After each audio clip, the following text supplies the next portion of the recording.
I met Matthew last year on his trip to the U.S. in the fall, and it was I had just joined the John Locke Foundation, and we were at a gathering of think tanks, the annual State Policy Network Convention, and I was learning a lot and meeting a lot of people in the movement, and I had the privilege, along with all of the colleagues who were gathered there in the think tank world, to listen to Matthew's speech, and it really resonated with me and the audience.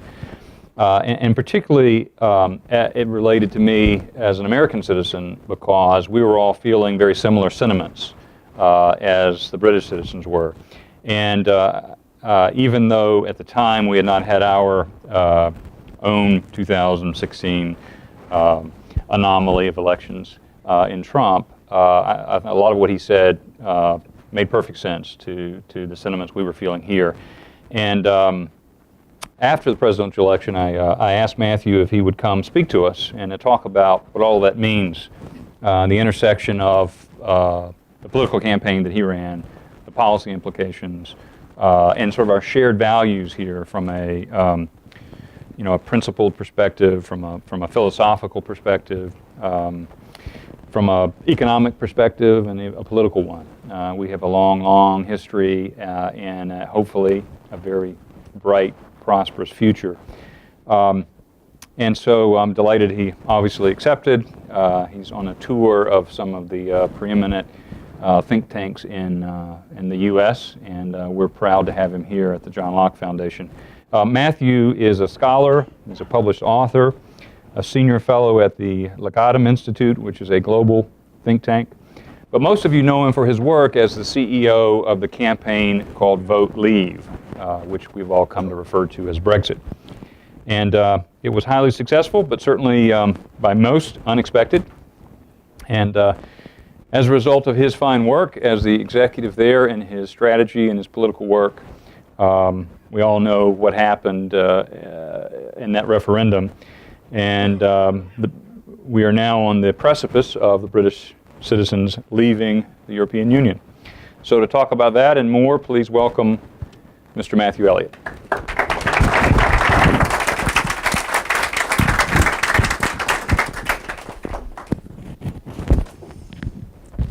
Thank you, John. You missed out the most important part of my CV, in the sense that I'm married to an American. And I met Sarah, my wife, when I was setting up a group called the Taxpayers Alliance back in 2003. And she was working for Grover Norquist, who I'm sure you've all heard of, who runs Americans for Tax Reform. And I met her there and got to know her. And then she went to work for Americans for Prosperity, which again, I'm sure some of you perhaps taken part in some of their rallies and been involved with that group. And then on the 2012 election, we became slightly more than friends and started going out. She came to the UK in 2013. And the reason I'm telling you all of this is because her sister, my sister-in-law, lives in North Carolina. So I was able to visit with her in Raleigh yesterday. And believe it or not, we didn't know this when we set the date of this presentation. But my sister-in-law's having her baby today. So talk about timing. You're here for two reasons: a speech at the John Locke Foundation and also to see the birth of my nephew-to-be. It's great to be here today. And I'm particularly pleased to be at the John Locke Foundation, because when I was studying at the LSE, he was my favourite political philosopher.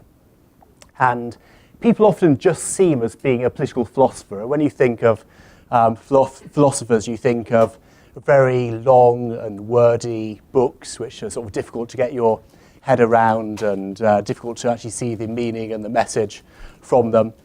But I actually see John Locke as being a great communicator as well. People talk a lot about messaging. And in the Brexit campaign, we had the slogan, "Take back control." And I'll be talking a bit more about that later. And of course, Donald Trump had the slogan, "Make America Great Again." Now, I think as a slogan, life, liberty, and property It's actually a pretty good slogan and a pretty good summary of the message of why we're all involved in the freedom movement more generally. So I see him as a great political communicator, as well as being my favourite philosopher. I thought I'd start talking a bit about 2016 and what it meant, and how I think historians will look back at the events of last year, both in the UK and also in the US. And I think that people will look back and see it as being as significant as some other big political years. Think about 1945, the defeat of fascism and Nazism. Think about 1963 and the triumph of the civil rights movement, or think about 1989 with the fall of the Berlin Wall. This was a transformational political year. And what was really important was that it was a move from the third way through to a new political era. So think about the mid-1990s. You had the rise of Bill Clinton, of course, here in the US. You had the rise of Tony Blair, elected in 1997 in the UK. You had the German Chancellor, Gerhard Schröder.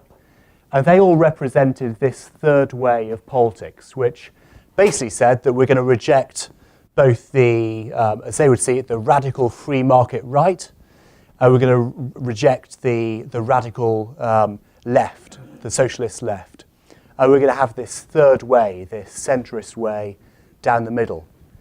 And I think it's fair to say that basically all politicians from the mid-90s onwards were more or less in that mould of politics. They didn't really deviate very much from it. And actually, some of the arguments you got between politicians at election time were actually slightly phony arguments, and actually their manifestos weren't too much different from each other.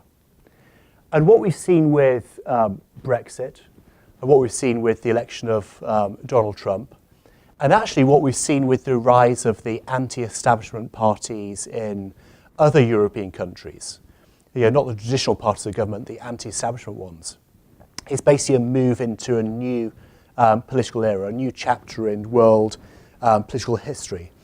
And that's why 2016 was so important. So it was great fun to be able to play a small role in all of the changes that happened in that year. So I want to talk first about why Britain voted to leave the EU. Just sort of clear that up. Some people in the States sort of see the EU as being a trade bloc. And you sort of think, why on earth would you leave some sort of common trade area, some big single market?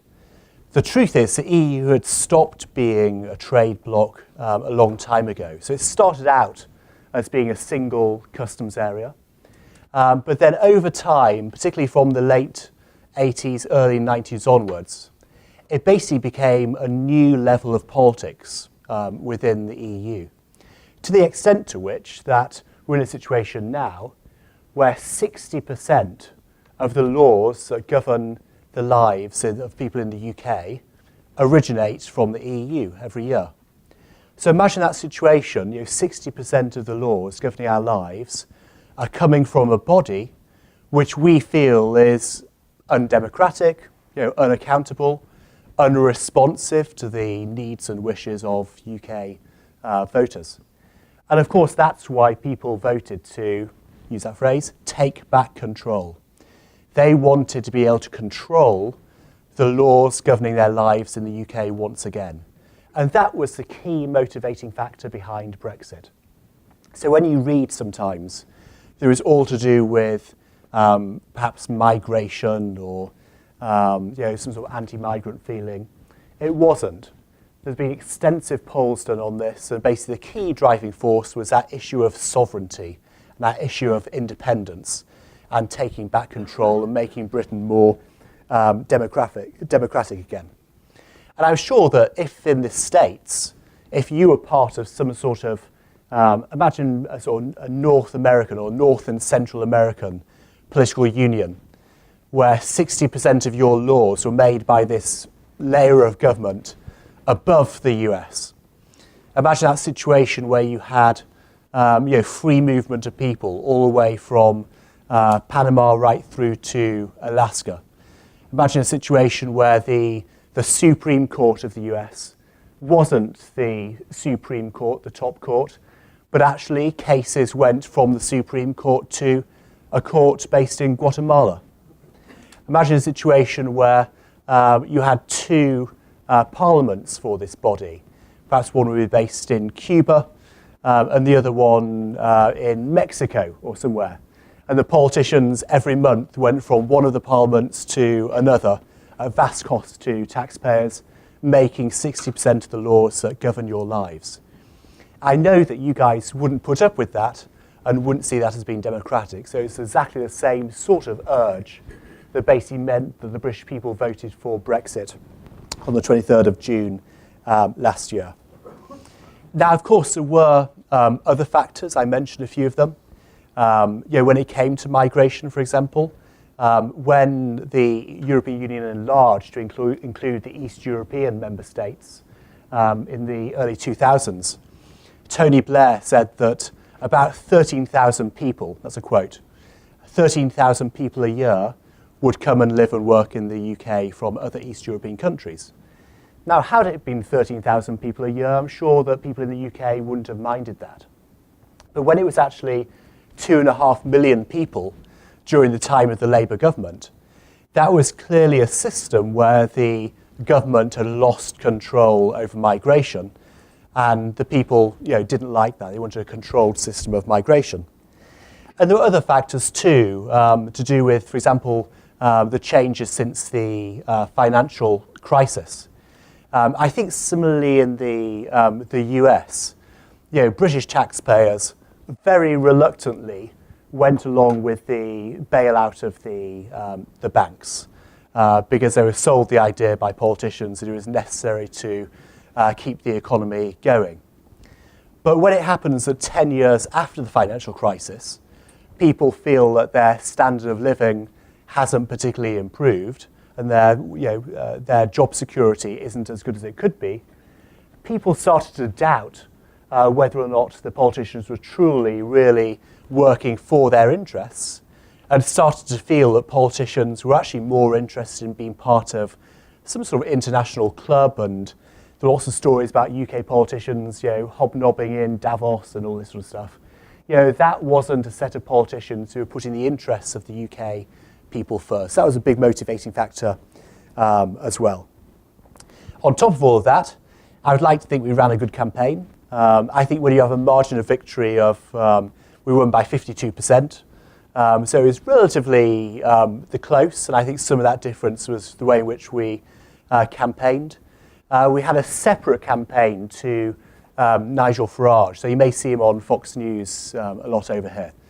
And a group of us felt that had the campaign been based around Nigel Farage and UKIP, it wouldn't have been able to get over 50%, because he is relatively unpopular in the UK. The maximum he's ever got in an election was 30% on a very good day. And when you need 50%, you need to have more sort of mainstream spokespeople. So he set up a separate campaign to him with the likes of Boris Johnson. You may have heard of him. He was the Mayor of London with blonde hair, and he's now the Foreign Secretary. He was a much better spokesperson for us, and his approval ratings are much higher. So I hope that smart campaigning also had played part of the role in terms of our victory. So where are we now? Obviously, we had a new Prime Minister very quickly after the referendum. David Cameron stood down, and within 3 weeks, we had Theresa May as our new Prime Minister of the UK. Now, things don't usually happen that quickly, but it did in this circumstance. So David Cameron stood down, a leadership election was called, and before it actually got through to the party members round, all the other candidates have fallen out. So Theresa May was elected unopposed. And I actually think that was a good thing, because even though she was on the Remain side in the referendum, it was a slightly marginal issue for her, I think. It was a knife-edge issue, and she didn't play a big role in the campaign. And she has taken to Brexit with the zeal of a convert, and she has been absolutely first class and superb since becoming Prime Minister. And in fact, having a Prime Minister who was technically on the Remain side, I think has actually brought the country together much faster than had we had a Brexit Prime Minister. So it's worked out well in the end.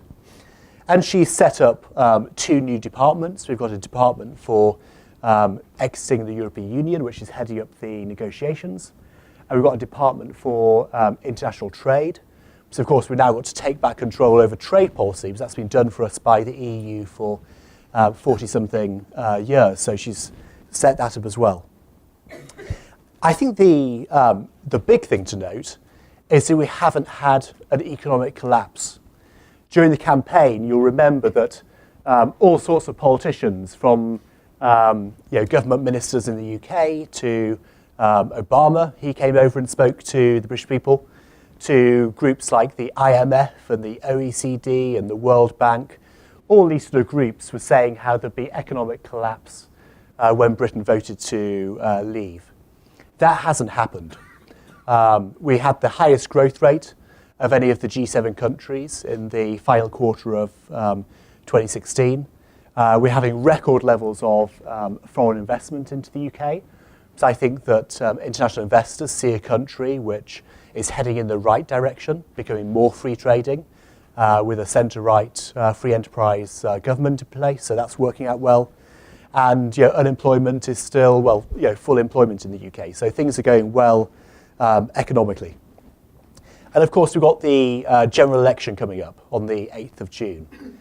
And this will be a good thing. What we'll see is, I think, Theresa May extend her majority from the 15 it currently is to possibly even 3 figures. Now, if she gets that, she'll be in a really strong situation for the negotiations, and all the legislation she needs to get through won't be a problem. She'll have her own mandate, her own personal mandate based on her own personal manifesto, and that will allow her to exert more authority in the UK than she's been able to date. So that's a really good thing. Now, how will those negotiations go? You may think that if it's the poor little UK versus the rest of the EU, the other 27 member states, that we're going to be massively outgunned and we're going to get a really poor deal. Actually, I think they're going to work out well for a number of reasons. First of all, on the trading front, the UK has a trade deficit of some 80 billion pounds with the rest of the EU. So the UK is the biggest export destination for all of the other member states. Now, since we're in that situation, why on earth would they not want to give us a free trade deal? It's in their interest to make sure that trade continues between the UK and the rest of the EU and vice versa. So I'm confident that trade deal will happen. I'm also sure that because the UK is the second biggest net contributor to the EU budget, we've been a net contributor throughout our time in the EU, and some £11 billion a year goes to the EU from the UK. They will want to do a good deal with us where that's tapered off over a number of years rather than being taken away straight away. So actually, Theresa May is in a very strong position. But if you look from the other side of the desk, from the EU side of the desk, they're in a weaker position than you might think. The Eurozone isn't going very well still. It's still under huge pressure. The Italian banks are looking very, very shaky at the moment. The EU, unless it starts reforming a bit, will lose other member states once Brexit goes well. So actually, in order to keep their credibility, they need to go for a win-win situation. So you'll see all sorts of things in the newspapers about how the negotiations are going badly and how Britain's back is up against the wall. But when it comes to that 11th hour, I think there's a deal to be done which will be a win for both sides. And that's good because it means we'll get the sort of Brexit that we were campaigning for at Vote Leave, which is an open Brexit. Now, there was always a danger we could have had a closed Brexit, one where Britain tried to pull up the drawbridge, take a step back in time, become more protectionist, have zero migration. That would have been a mistake for the UK. Instead, we're going for the open Brexit that we campaigned for, one where actually migration continues, but in a controlled way. So we have the workers that we need for the UK economy rather than having uncontrolled migration. And we'll also have as many trade deals as possible. Theresa May said that she wants to make the UK a beacon of free trade across the world. So already she's in talks with countries to have those trade deals signature ready. So the moment we leave, the moment we take back control over migration, over trade, we'll actually have those trade deals in place. So she's gone for the right sort of Brexit, which is absolutely good.